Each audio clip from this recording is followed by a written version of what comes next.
It's Ash from SuperVideos back for another video for The Walking Dead, The Ones Who Live. In this video, we're going to be focusing a little bit more on the Civic Republic military, and we're going to talk about exactly why they are the most powerful military on the planet, as teased in the trailer. So stay tuned, we'll be right back to break this down.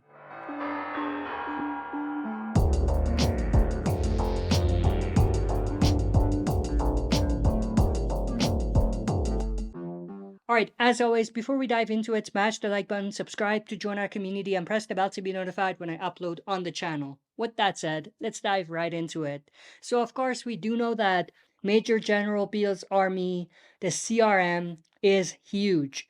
They have 2,000 soldiers. And of course, we know within those 2,000 soldiers, there's different levels of rank that you have. There's different layers of the military. There's the regular soldiers, there are the special forces, there are the lieutenants, and there are pilots as well. Now, the regular soldiers we saw a bunch of times on The Walking Dead World Beyond, and also a little bit on Fear the Walking Dead. The regular soldiers appear to be the most minimalistic that the CRM has to offer. The CRM soldiers we knew were equipped for mostly dealing with small communities and obviously the undead, but nothing about them screamed, these are scary soldiers. And of course, with their uniform, it definitely looked like they were more equipped for small skirmishes, and their uniforms weren't necessarily there to stop any sort of real threat.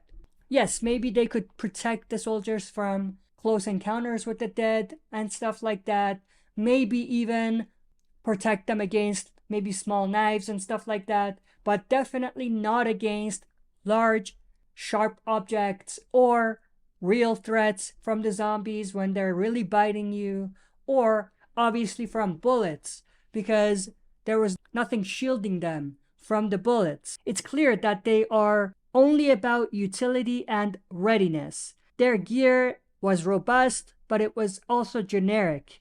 Nothing that screamed specialist. Whereas the CRM's special forces are more equipped, and it appears that they are well trained, and some are even ex-military themselves. The elite special forces, who we can see here, present a stark departure from the norm. The gear is slicker, more refined, and hints at a higher level of tactical sophistication. It's not just about surviving encounters with the undead, dealing with small communities, or even untrained survivors. This gear suggests preparation for precise military operation against well-equipped human adversaries. In this picture, we can actually see the operatives in a fortified stance behind a security barrier. Notice the controlled postures, the strategic positioning.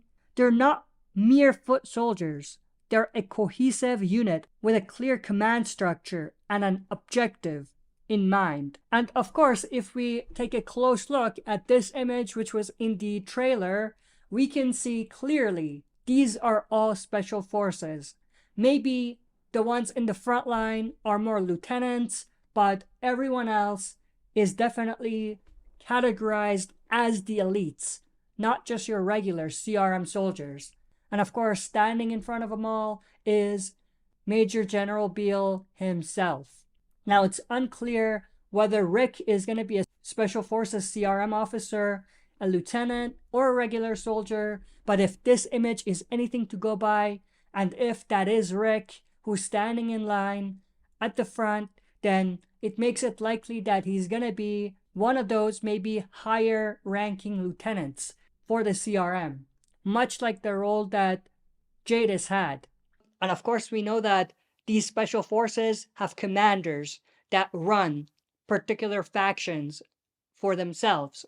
All, at the end of the day, report to Major General Beal, but each faction has their own commander, and each faction most likely has particular priorities, particular missions, particular objectives. Of course, we know that Major General Beal is one that is extremely disciplined and organized.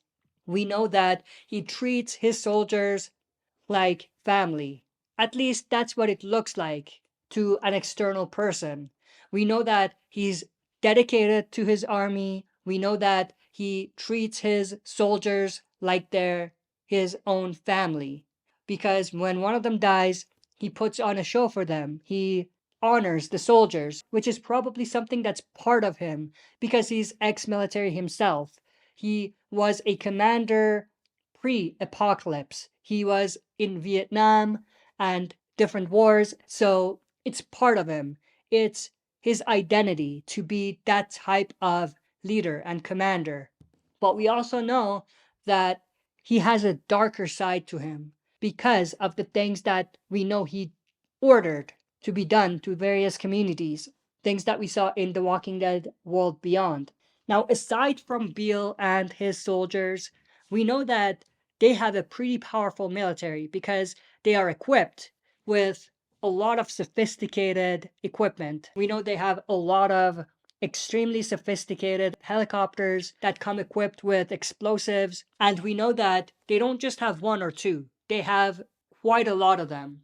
And we know that they have at least one big military base pretty close to Philadelphia, which is where the Civic Republic itself is.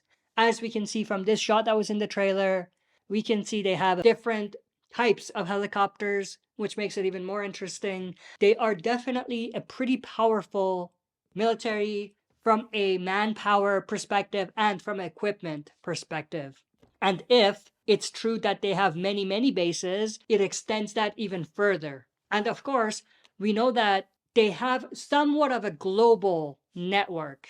At least they have a global representation. And what I mean by that, the CRM was actually created by bringing together military personnel from different countries pretty early on in the apocalypse. There were probably people that came from Europe that are part of CRM, from Asia, from Africa, and so on.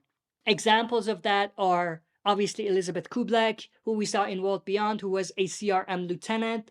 She was from the UK. And not just that she was born in the UK, but she was part of the UK military pre-apocalypse. Similarly, we know that another character who's a soldier in The Walking Dead, The Ones Who Live, Pearl Thorn, has a South African background. So we know that a lot of different people from around the world came together to create what the CRM is right now. And that means that they probably have somewhat of a global reach. Maybe not as great as what it was early on, but they still have some level of global reach. And when we're talking about global reach in Europe, we obviously have to think about whether there's any tie-ins with France and Genet's French army, who we saw in The Walking Dead Daryl Dixon spinoff. And if that is the case, then we obviously have to take into account the secret weapon that Genet's army has,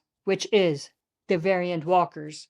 But one other thing is, at the end of the day, Major General Beal is a dictator. What's common between all dictators is that they have a place to themselves. And what I mean is an isolated, extremely secret, extremely secured location where they're mostly at and where they will return to if things go south. And to tie things to something that we saw in the trailer, I think that this shot that was in the trailer, where we see two CRM helicopters heading to the Rockies, is probably related. So I think they are going to that secret location, which is Major General Beal's main base. But like I said, from everything that we've seen up to now, the CRM didn't seem as big of a threat. But now, seeing their special forces and seeing how many soldiers they have and seeing exactly how many bases they might potentially have and how equipped they are, it's beginning to look a lot like this is in fact one of the most powerful militaries on the planet right now.